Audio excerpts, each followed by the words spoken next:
you're joining us from. Let us know in the chat box where you're watching from right now, and feel free to include which Indigenous nations call that place home. A little bit about the Narwhal, in case you're not familiar with us. We are a 6-year-old digital publication that focuses on in-depth investigative journalism about the natural world in Canada. As I mentioned, I'm a reporter with the BC Bureau, and we also have teams based in the Prairies and Ontario. We are a leader of nonprofit journalism in Canada, supported by more than 6,000 members. Thank you so much to anyone here who is already a member. We see you and we appreciate you. If you're not already a member, you can check out the link in the chat to become one. Anyone who joins today will get one of our new tote bags as a special thank you. I don't have one to show you right now. Speaking of members, we've got a little poll for you. So I think there it is. So are you a member? Yes, I'm in the pod. I'm on the fence, but curious, or not yet. You can click your answer.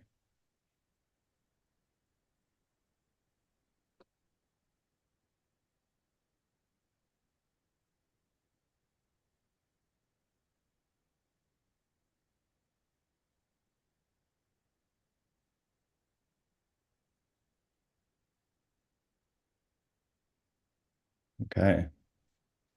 Well, thank you all for joining in that little game. So before we get going, a couple of housekeeping notes.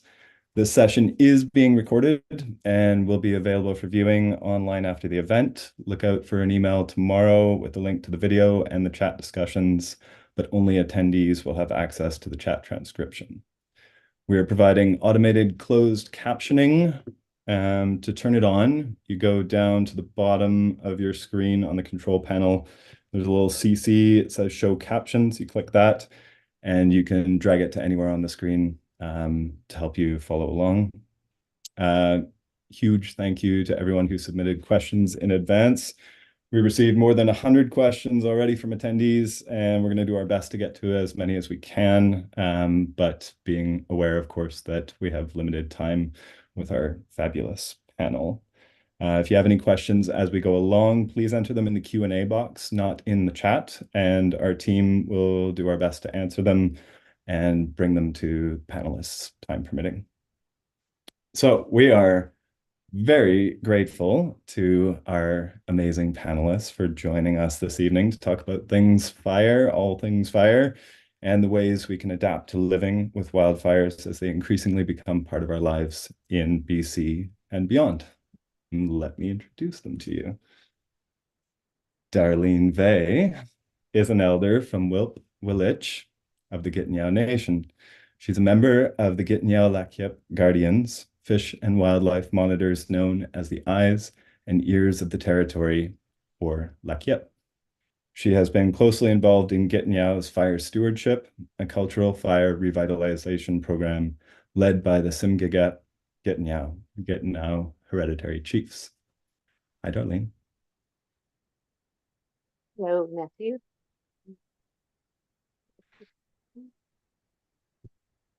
And Dr. Kira Hoffman is a professional fire ecologist and former wildland firefighter.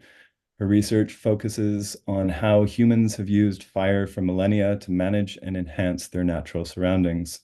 She uses multiple methods to understand how present-day forests have been shaped by stewardship techniques such as burning, and how ongoing fire suppression has eroded the resiliency of landscapes. She is currently a jointly appointed postdoctoral researcher in the Faculty of Forestry at the University of British Columbia and the Bulkley Valley Research Center.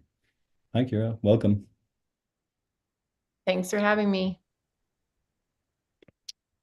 And Kia Allen is a Knowledge and Capacity Development Officer with the BC Wildfire Services Research and Innovation Program, where she leads the research portfolio for the Cultural and Fire and Prescribed Fire Provincial Program. She spent 12 seasons working operationally with BC Wildfire Service and worked as a biologist in Smithers on wildlife habitat restoration recommendations in post-wildfire burn areas, fuel management guidelines for work occurring in sensitive ecosystems, and coordinating ecosystem restoration projects primarily focused on prescribed fire. Welcome to you too, Kia. Thanks for having me, Matt. Okay, so now to the actual thing. Uh,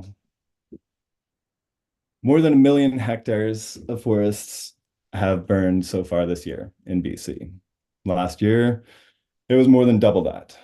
We're seeing a change in size, intensity, and behavior of wildfires, and we're also seeing a shift to where these fires more commonly come into contact with communities, in some cases catastrophically. This is understandably really scary for a lot of people, and because, of course, that fear is grounded in a really hard and uncomfortable truth. I think those underlying fears can make it really hard for folks to understand that not all fire is bad, and that sometimes seeing smoke on the horizon might actually be something to be grateful for. So, Kia, if we can start with you, it'd be great to hear a little bit about how BC Wildfire Service supports and implements cultural and prescribed fires, and also just kind of tell us what they are and what the difference between the two is, and some of your thoughts on the whys, hows, and whens of putting fire on the landscape. Okay, sounds good.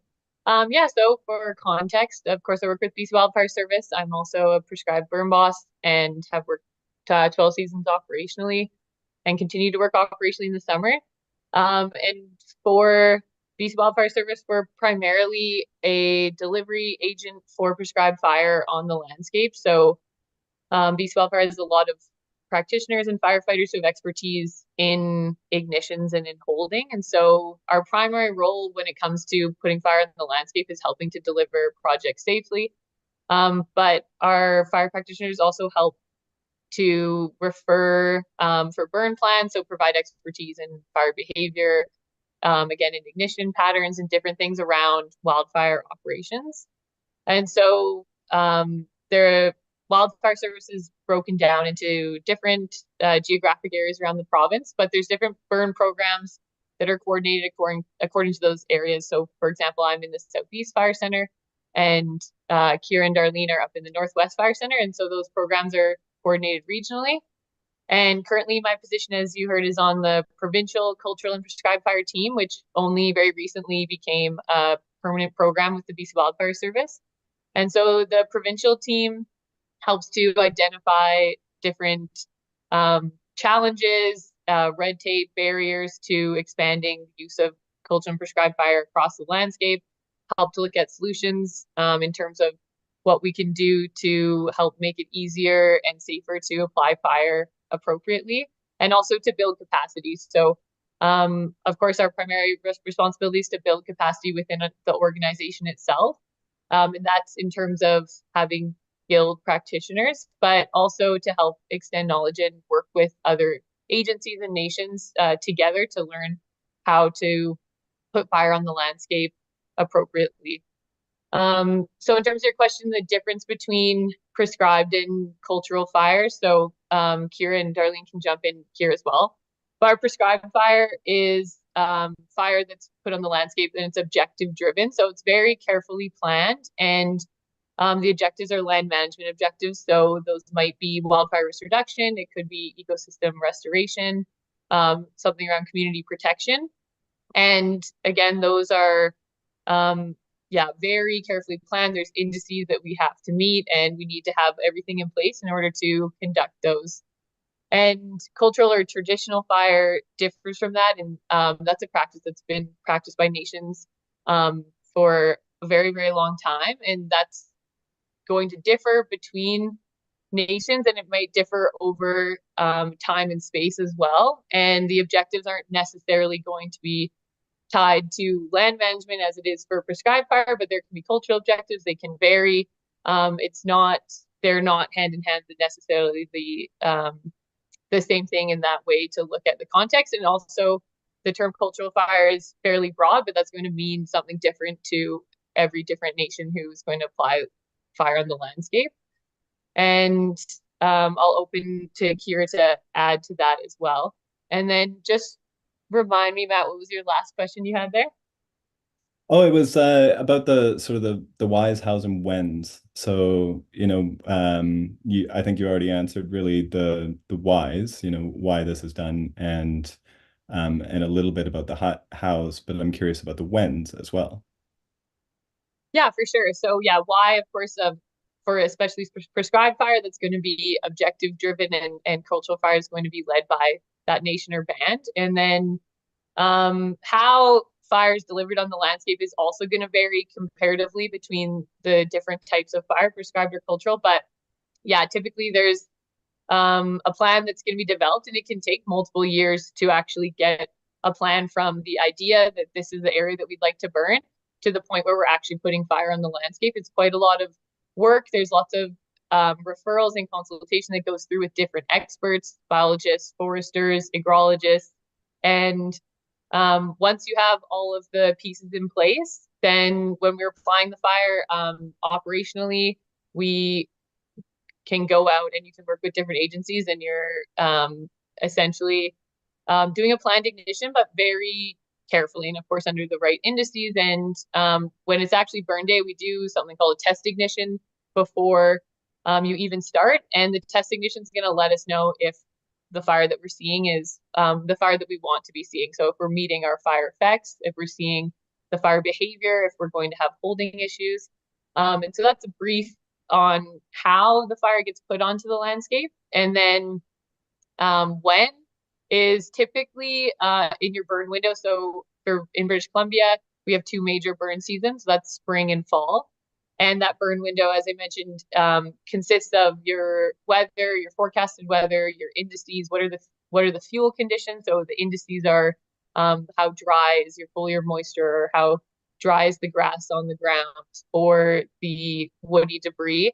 And you're looking at a number of those factors, and they all have to align to the burn plan and what's been outlined. And when you're in that prescription, then you're able to put fire in the landscape. And the timing is going to differ according to your objectives. So, for example, if you have an ecological restoration objective and you're looking at a plant that you want to restore, the timing, spring or fall, might make a big difference as to the effects, as to whether or not you're going to rejuvenate that plant or you're going to kill off that plant with fire. And so that's where you need fire ecologists and biologists to be able to hone in on your project and give you that expertise at the site level to make sure that you're meeting those objectives in that way. And then our spring and fall have different advantages and different challenges in terms of our operations. So for holding and ignition. So those are carefully planned. And then there are circumstances where you might burn in the summer if you have stand replacing objectives. So you're actually looking to restore some higher intensity fire, but that's still very rare that we do stand replacing fire in the summer. That's great. Thank you so much. Yeah, Kira, did you want to add anything to that? Sure, I can add a little bit about cultural burning, which is just one aspect of Indigenous fire stewardship. Like Kia mentioned, it's very place-based, very nation-specific. So a nation that, hunts moose, that's their primary food source. They have a very different type of fire they put on a land than a nation that hunts caribou, for example. Very different fire characteristics required. And there is a whole art to fire that's often not considered in prescribed burning. So there's the social well-being component. There's not only the health of the ecosystem, but the health of the people who are putting on fire. The 7-generation thinking, and Darlene has shared so much wisdom on, how burning for future generations is so critical. And a lot of the time, cultural burns are using new techniques and old techniques at the same time. So tools that were used in the past can still be very, very critical to applying fire now. But it's also about adapting to new ways of putting fire on the land. Yeah, I definitely saw that when Darlene and Kira, you invited me out to go to the burn in spring. I can't remember exactly when it was. And Darlene, I was actually wanting to ask you a couple questions about that. When we were out there, you told me you'd been waiting 30 years to see fire brought back to the Lac Yep. And I've driven past that section a few times this summer, and it's just bursting with life. Like you can see the vibrancy of the undergrowth. It's like a whole different color of green. It's like a new color spectrum, and it looks incredibly beautiful. And I'm wondering if you've been back in that section since, and if you have any reflections on that spring burn, and any thoughts on the just the benefits of bringing fire back to the land. Do. The spring burns that we did this year were very successful for the most part. Um, we have we had so much success in the plant communities there, like um, for food security, for spring plants that we used for food prior to contact. I would say that they um, tripled their productivity from pre-burning to post-burning. So that was an amazing thing in and of itself. And I've been all over the territories looking for food and medicine this spring, this summer. And most of the places are dead or dying from drought, climate change, sunburn, stuff like that. And those burns that we had this spring were one of the most productive places that I've seen all year. So yes, those spring burns were truly amazing in their productivity. Most places are dead and dying from drought. So I would say those spring burns are very successful. That's amazing to hear. I mean, yeah, like I said, just even just driving by, you can sense that.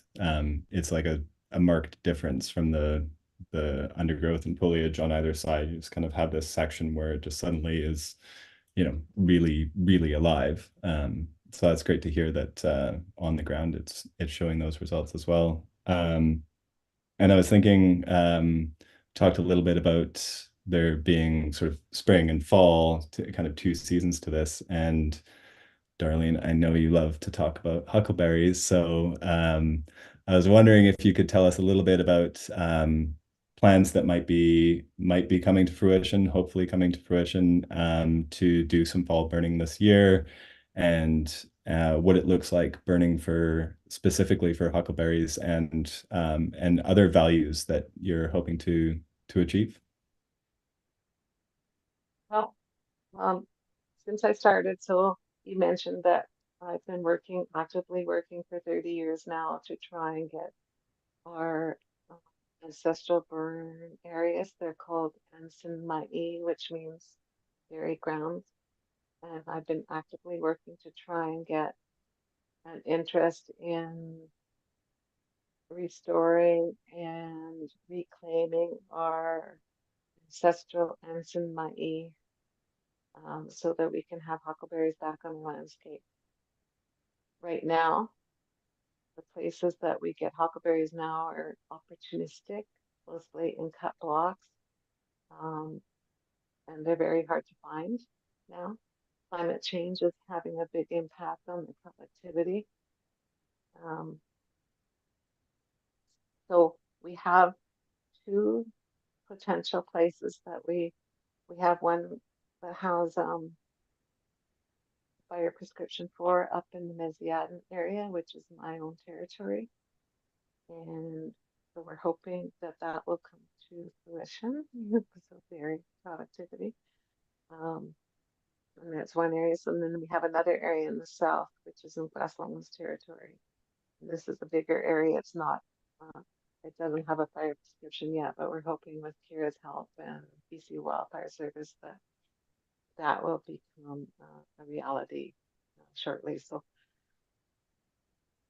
not too many places yet have huckleberry prescriptions, mostly because there's a lot of barriers in trying to get a fire prescription in the works, in the bureaucracy. And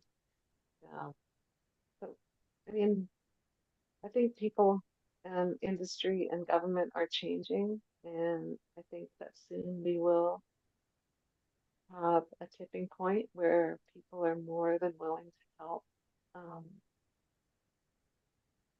uh, to help us increase our control burning process. So last year we only had 40 hectares burned out of one fire prescription, which was 280 hectares. We were talking with BC Wildfire Service just last week, and they are interested in doing another burn this fall. Don't know if it'll be for huckleberries specifically, but we are so interested in getting huckleberries back into production, first for bears, because bears are very hungry now, and secondly for humans. So that's our goal. Kira, I'm wondering if you can talk a little bit about like the science of that, like how that works, like how does it work for fire to restore plants? I think there's a lot of people who, probably think of fire as a destructive force, right? But it's not necessarily a destructive force, and in many cases it can be really, really good for an ecosystem. And yeah, I would love to hear a little bit about that. Sure. Almost all of BC's forested landscapes are fire dependent ecosystems. So the reason we have trees and the reason we have grasslands is because of fire. And we often forget that. And many of the places we like to spend time in and we feel good about, old growth forests, open landscapes, these have all been actively managed with fire for millennia. Fire is so integral to many of the processes and the functions of our forests. And we've really only been taught one side of it, that it's destructive, that it's a disturbance, and not that it's a really healthy component of our ecosystems. That kind of narrative has really shaped the scientific side of it. So in Western science, we don't have a lot of information on how to burn for specific plant traits or objectives. We haven't really tested a lot of them out. We haven't tried and failed and tried again. The indigenous science side of understanding plant impacts or effects from fire is such a wealth of knowledge. There is so much to understanding how these plants will respond. Like huckleberry is a great example. We know that it needs to get to a certain temperature. We often just think about the fuel or the dry and dead vegetation on top of the forest floor that is needed to kind of create the heat to restore the plant. We don't often think about what's happening below ground, and soil temperature and soil moisture are things that are huge determinants of success, but often we just don't even look down there. We know that rain needs to come like in the matter of 24 hours after a burn in order for the ash and, the soil and all those nutrients to mix together after a fire in order for the plants to actually have their roots take up that nutrients, because it won't be available if it doesn't come with water.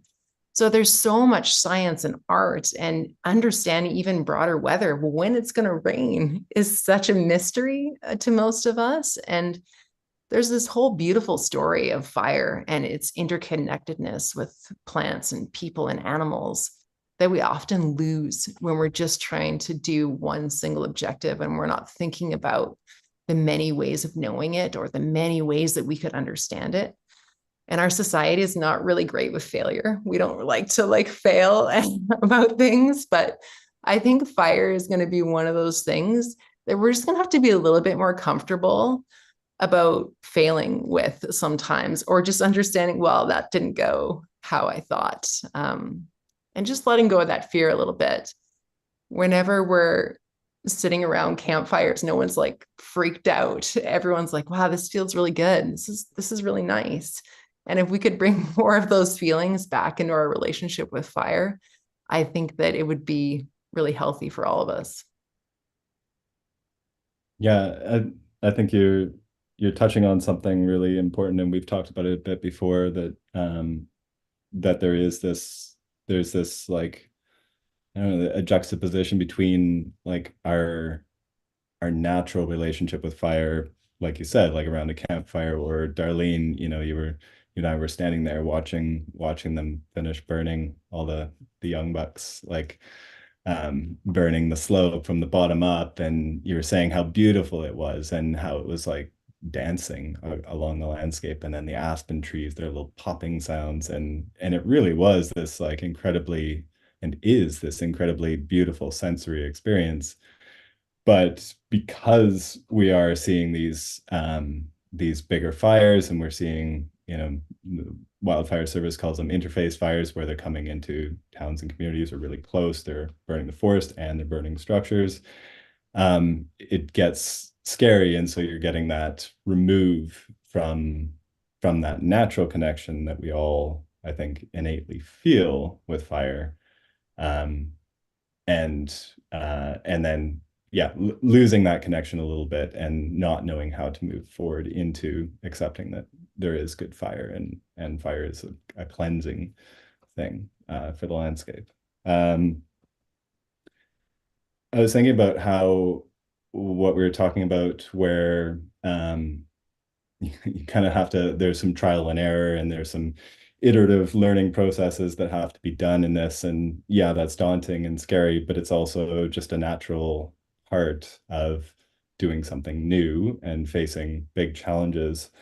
And I recently spoke with the province's lead fire weather forecaster, and he was talking about how there's unique challenges associated with wildfire response here in BC, because we have so many varied landscapes. And Kira, you've also said how we also have so many different cultures and different regions and zones. And Kia, I was wondering if you could speak to how we can improve our understanding and on the ground response, including wildfire response, and proactively putting fire on the landscape based on those complexities, like in the context of, we have all these different zones and they all look different, and fire behaves differently in them. Yeah, it's definitely a challenge when you're fighting fire. Of course, BC is very diverse, and you're going to have a lot of different challenges, as you mentioned, different fuel types, different terrain, different communities. So to be better, of course, at working in different areas is the same. There is a part that's the same principle as other areas, that people who live in, work, and are from an area are going to know that area better than anybody else. And so that can apply to our wildfire fighters. So people, for example, who live and work out of Fort St. John or Fort Nelson are going to be the most familiar with fighting fire in the boreal forest. Whereas if you're down in the southeast, you'd be more familiar with fighting fire in mountainous terrain. And those have different challenges, and they have different complexities. But a model that we've been moving more towards, and there's definitely room for improvement, is leaning on the local knowledge. So working with, for example, your local equipment operators, they're working online. They know the winds that are coming through the valleys, and they know what normally happens. And the structure that BC Wildfire works is that we're a provincial resource. Everyone who works for BC Wildfire provincial resource, so we move around the province. And so really leaning on local knowledge in that way. And a newer position that has been involved in BC Wildfire Service is a First Nations liaison. So ideally, you are able to work with your local communities as well, and your community members, and be able to have them integrated into the fire operation. So in that case, you'd have a liaison who can actually come to the operations meetings, understand what's going on, help us to identify what their values are that might not be mapped, or we might not be aware of, as something that's critical to protect. And that applies also to our smaller communities who might have areas that are really high recreation use or something like that that we aren't aware of.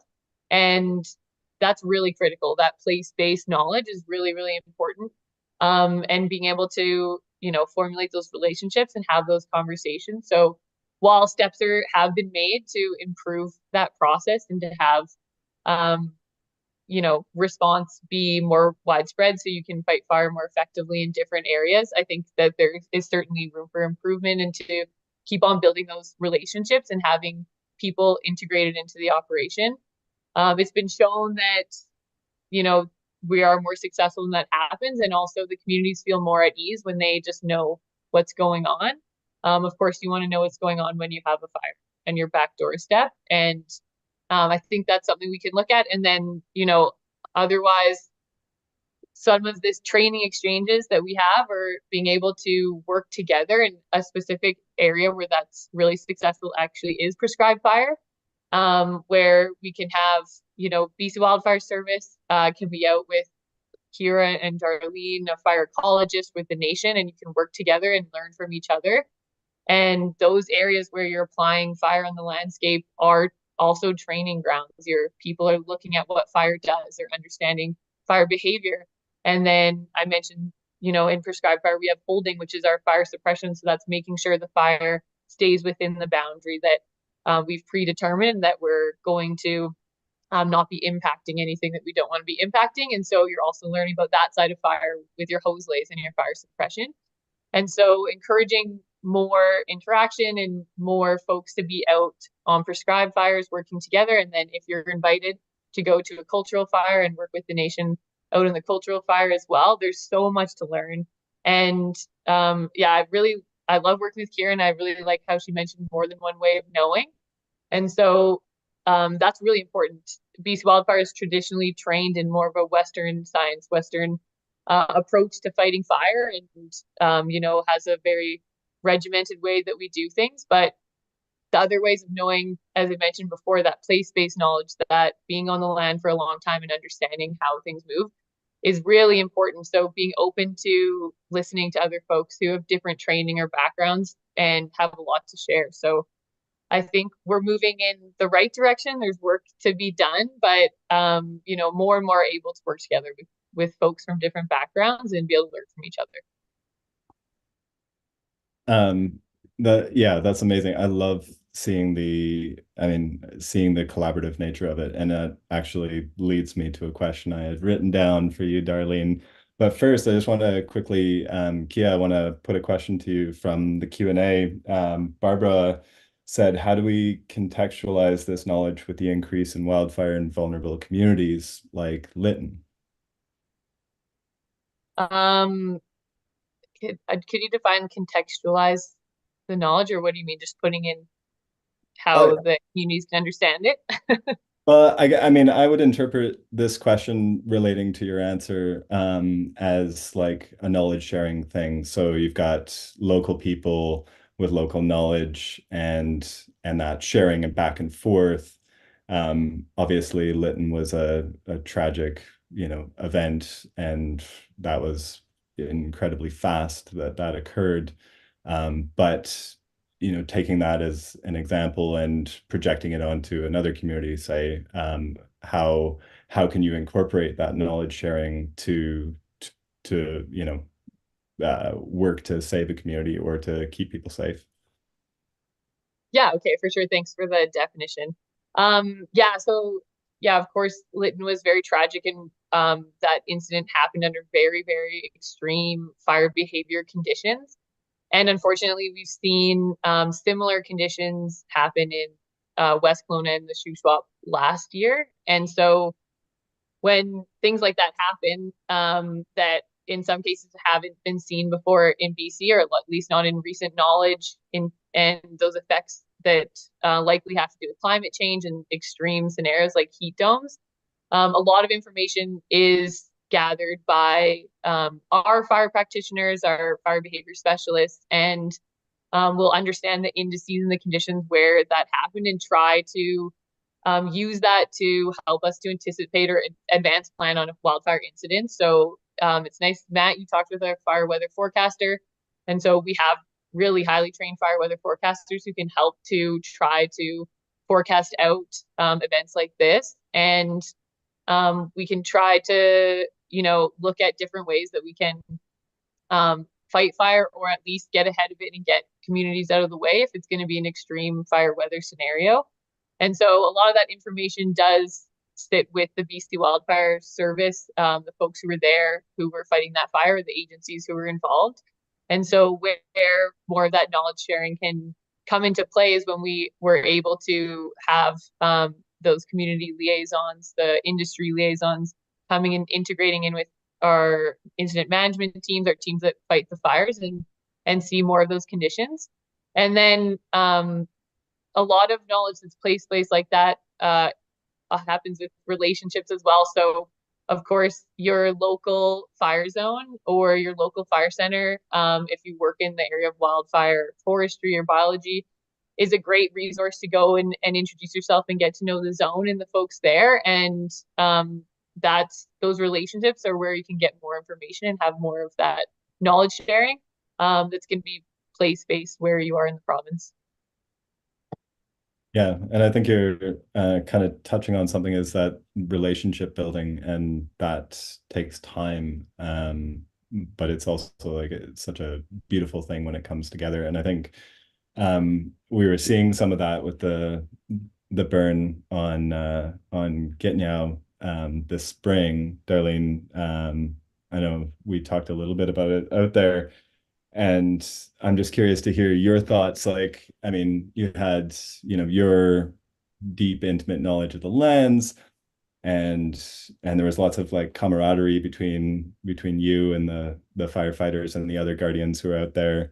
And then the firefighters, they're packing all the gear, and like we were talking about, like laying hose and showing like the processes that the firefighters use on a regular basis. And so there was this beautiful like circular knowledge sharing going on. And I would love to hear your reflections on what that was like, and some learnings you got from it, and how it felt to be sharing your knowledge with those folks.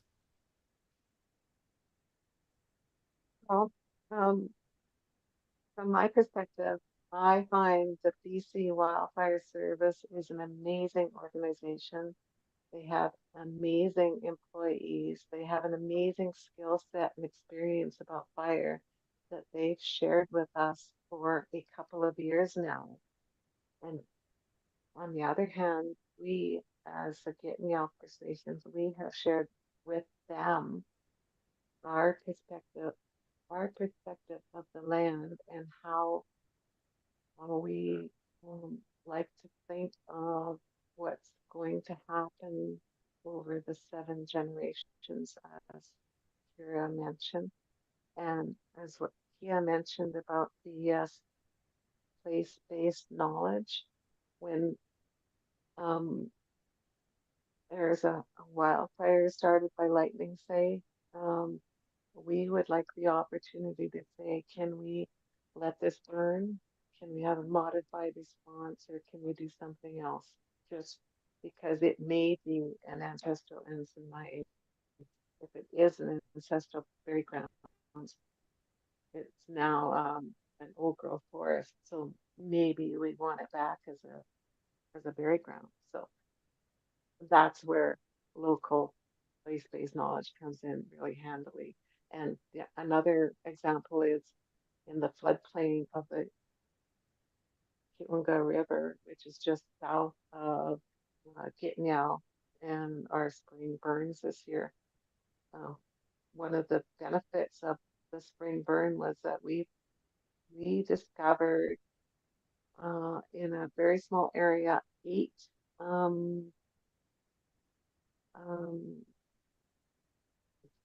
what are they called? House pits. So this is prior to contact. We lived in houses that were built into the ground. They were made of cedar. Most of our entire culture was made of cedar, but there were also food pits. call them cash pits now, but there's all kinds of cultural features on the ground that we wouldn't have seen if it wasn't for those school fires.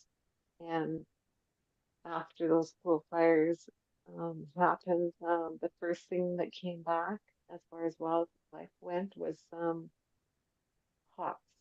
As soon as the fire went out, they were back. Like just instantly, they came back looking for food. But over the summer, we have wildlife cameras out and monitoring what's going on in those burns. And we discovered that, first of all, there hadn't been deer in that piece of that territory for decades. No one has seen deer there, but as soon as the fire went out and the vegetation started growing again, the deer come back. And the cameras showed us 5 species of ungulates that haven't been there in that abundance before. So there's such an amazing um, integrated community resilience between BC Wildfire Service and Gitmia First Nations now, and other scientific disciplines like wildlife biologists and things like that. So it's coming around full circle, and hopefully we will get that 7 generations of burning happening starting now. Thank you. Thank you. Yeah, it really was really cool to bear witness to that and to see that collaborative aspect and a lot of curiosity. That was one thing I saw from a lot of the firefighters on the ground, was they're just really curious, and like Kira, you were explaining different burn patterns and things like that, and they were like, oh, okay, like, and they wanted to know. They're just like eating it up, which is really cool to see.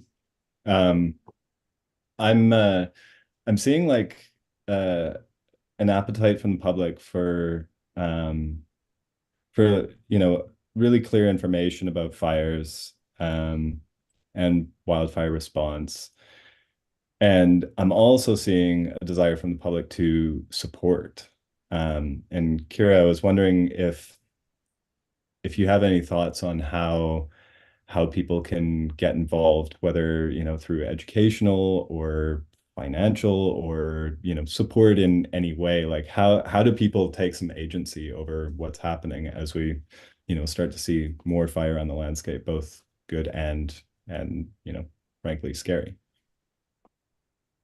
Yeah, I mean, it's a pretty complex topic, and I think it's best to start as young as possible talking about these things. So one big thing that we focus on is going to schools and starting with early childhood education. And so having schools open to, clearing out the parking lot, let's burn a hay bale. The kids are going to be really into it, and people are going to learn, and it's going to be a fun adventure. These are the kinds of kind of openness that we can have from educators, and get people involved. In the United States and Australia, there's a lot of prescribed fire training exchanges. There's burn associations, so that anyone can go out and they can borrow equipment and they can learn from people who know how to put fire on the land. And so having these occur in Canada would be really great. Right now, we have one in the prairies, and we're slowly starting to incorporate this into British Columbia. But it's complicated. We have a lot of land jurisdiction that is pretty complex. I would say that if you are interested in fire, you can kind of start talking about it with your peers. Have conversations with people where you say, hey, it's not just this devastating thing that you hear about on the news. Let's talk about the benefits. Let's talk about how, people were able to successfully evacuate 25,000 people out of Jasper in an evening.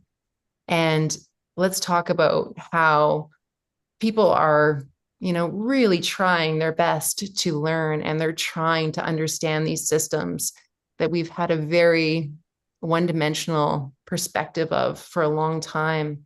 Even, it's been 20 years since I was a firefighter, and the amount of change that's happened over 20 years is pretty incredible. I would have never dreamed of being part of a cultural burn or a prescribed burn when I was a firefighter. It was just still very taboo. And so the conversations we're having now, the things we're doing now, it may seem like things are moving slow, but I think things are moving in a good way and in the right way. And I think that supporting Indigenous-led fire stewardship is so critical in that, because there's so many experts out there in community. And I think that if we just listen and we are open to learning, and again, opening more to the public to have people engaging in fire is going to be really critical to changing the public perception. Because right now it's pretty slow to change, but the opportunity is huge to have that conversation. Yeah, I mean, it definitely seems like there are conversations that are happening, and I mean, I for one, want to see the focus on conversations about solutions and looking to those places where we can come together as opposed to be driven apart. Kia, I was wondering kind of on that. There's a question from Jen, who asked about capacity for cultural burns, both within Indigenous communities across the province and within the wildfire service. What are the greatest capacity needs to do more cultural burns to support goals of First Nations? Yeah, so capacity is one of the biggest issues across the province. As we've had more social acceptance and more expertise slowly building over, the last 10 years, there's more plans being built out for prescribed fire and also for cultural fire across the province. And an issue is being able to deliver on those projects.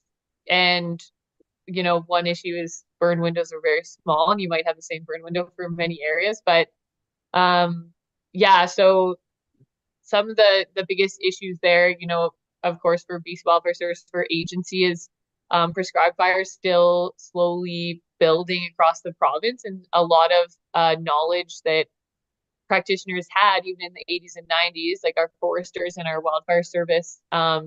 Only some of our older folks, our burn boss ones, our highest level burn bosses were lighting prescribed fires and broadcast burning through that time.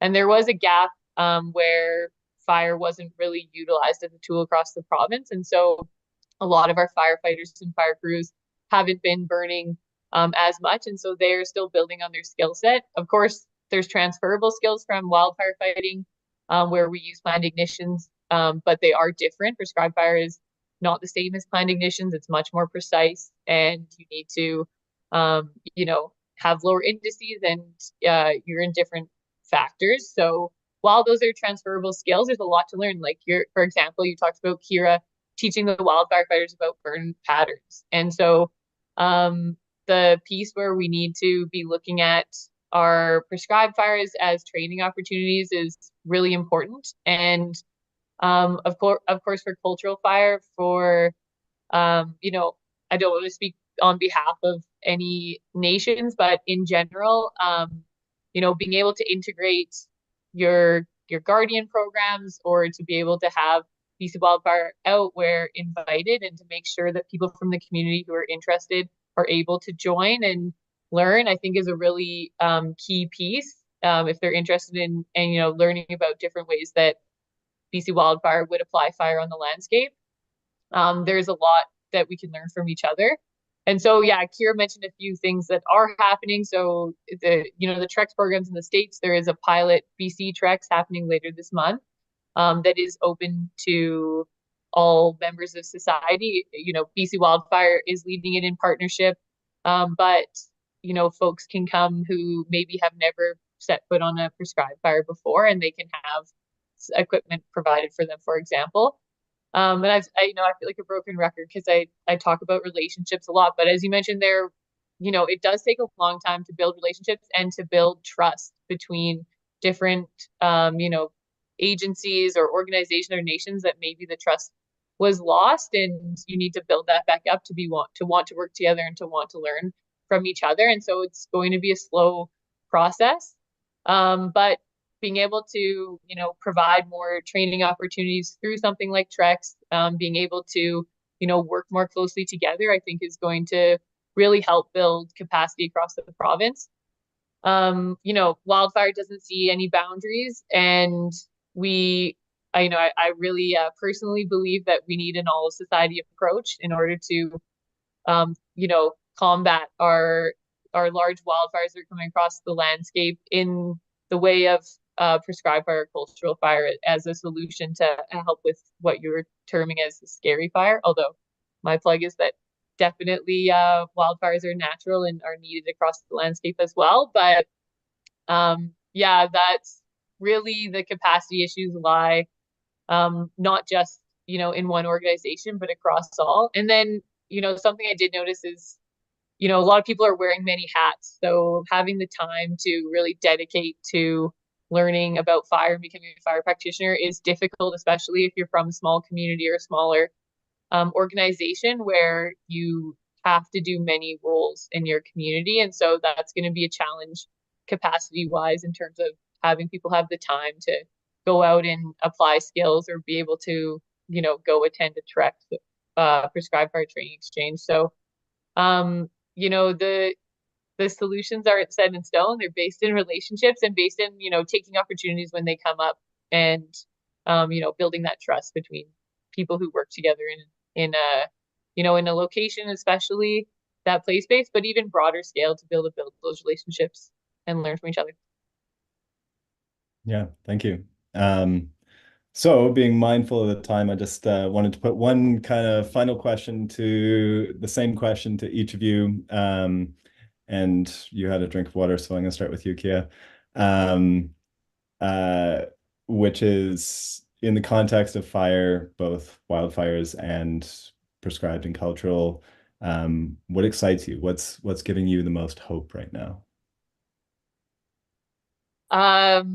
I think the space is really exciting in general. I'm very passionate about prescribed fire and supporting cultural fires throughout the province. But I think what excites me most is seeing actually quite a lot of progress, in my opinion, in a short amount of time in terms of, public acceptance and seeing more and more people interested in learning about fire and wanting to come out and be involved on the ground or even just come out to observe. I think it's really exciting. Now you go to prescribed burns and you've got people from the community, people from agency, from the local nation, foresters, biologists, and I think it's just really, really great to see. What I like to see is wildfire affects just about everything. So you can do your fire effects monitoring, but there's a lot of different ways that people might be impacted or affected by fire. And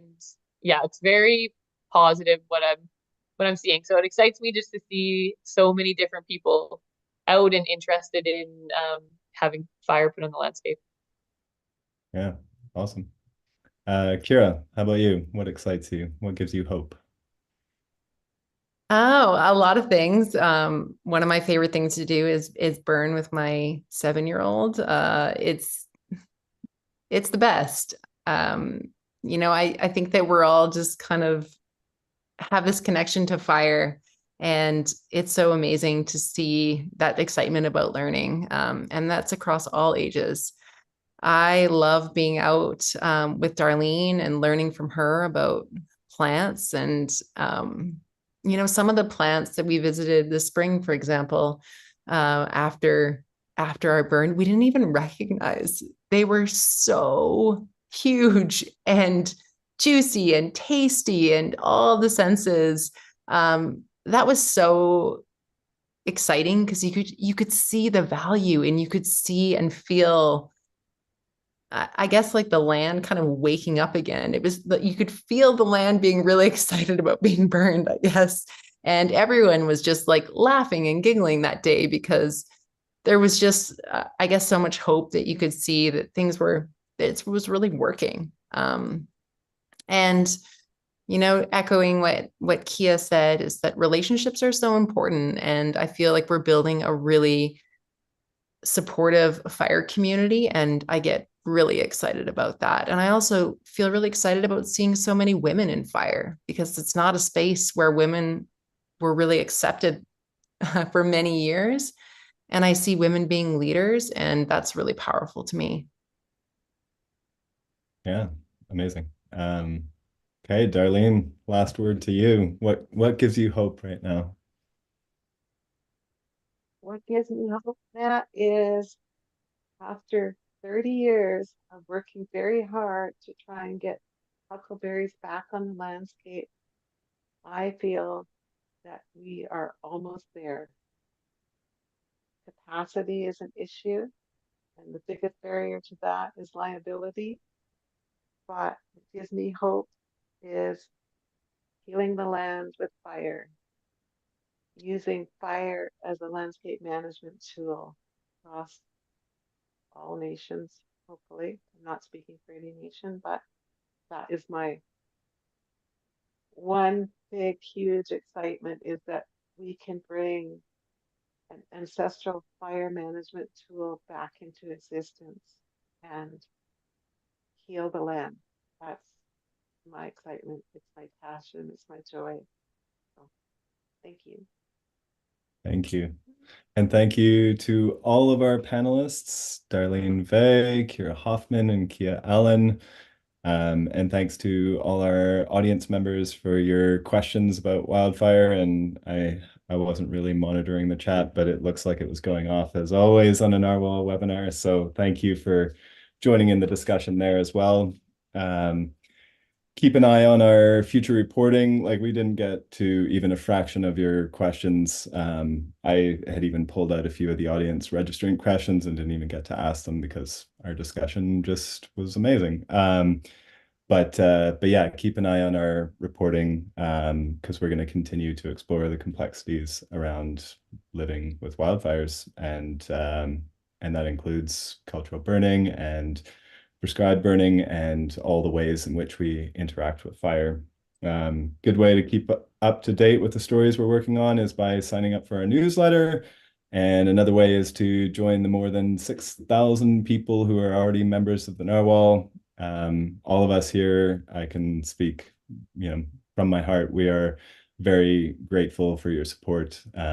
It's always blows my mind that, there's more than 6,000 people supporting the work that we do. It's astonishing, and we are incredibly grateful. And yeah, just remember, if you sign up tonight, you get a tote bag, and it's pretty sweet. So again, thank you all, and good night. Bye. Thank you.